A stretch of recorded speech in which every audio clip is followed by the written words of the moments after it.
Let's talk more about big money, its influence, and for that, we're joined by Anthony Chan. Anthony's a former chief economist at JPMorgan Chase. Anthony, good to see you again.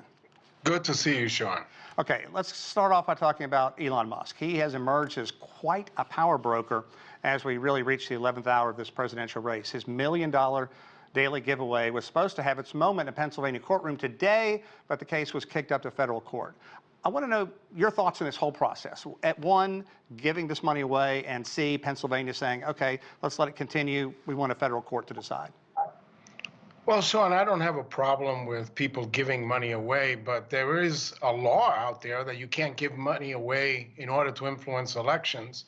And the lawyers that I talk to say that at this point, it is sort of teetering on the brink of illegality. But of course, the decision will be made by the courts, and if it's illegal, then it shouldn't have taken place. But right now, there are a lot of lawyers out there that do think that the action is somewhat illegal. Yeah, I heard one person we talked with earlier in the week say, I think it's legal, but it's unseemly. And look, everything's fair in politics, I guess, when it comes down to it.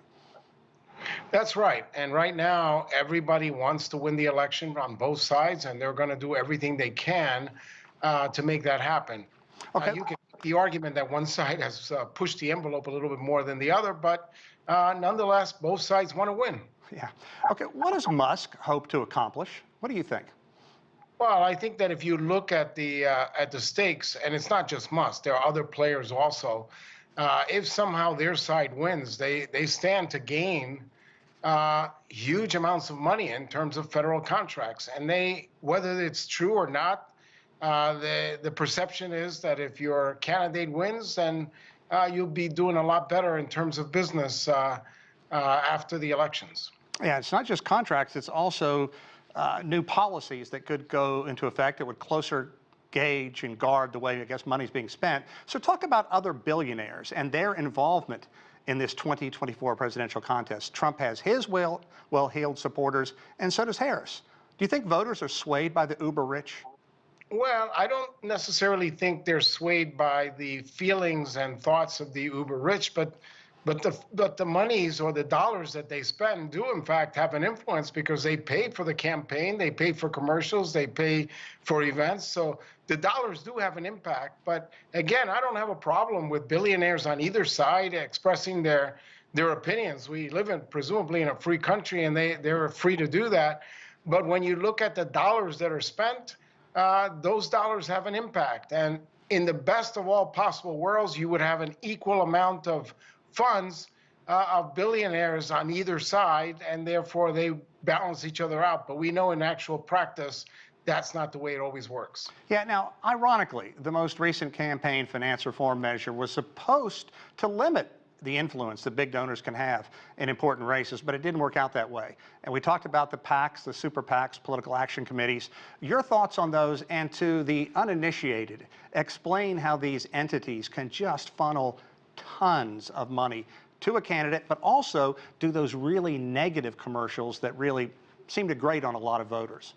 That's right, Sean. These political action committees is not the same thing as donating to a candidate, which is restricted, and you can't donate the large numbers of dollars that you can to these political action committees. And they are having an impact because they basically finance a good part of the campaign, and they're ruling the day. So if I had my way, I would prefer that these political action committees would have less power and that they would be able to reduce the amounts that people can donate. But right now, that's the way the laws are, and it does provide a candidate with an advantage if they can somehow attract more billionaires. And I can assure you that both candidates are trying to do that. Absolutely. Okay, then there are the critics of all these billionaires saying, look, they're just offering mouth service, that they have nothing in common with the everyday voter, and people getting hammered by inflation daily, stagnant wages, and such. Talk about that a bit, if you will. Well, Sean, there's no question that that's the case. If you look at the expenditure data put out by the Bureau of Labor Statistics, the Consumer Expenditure Survey, you'll find that the top 20%, even the top 40%, far outnumber the bottom 60%. So when you look at the top 1% of the people and how they spend money, they clearly have nothing in common with the bottom 20%, the bottom 40%, or even the bottom 60%. So yes, you're absolutely right. They have nothing in common.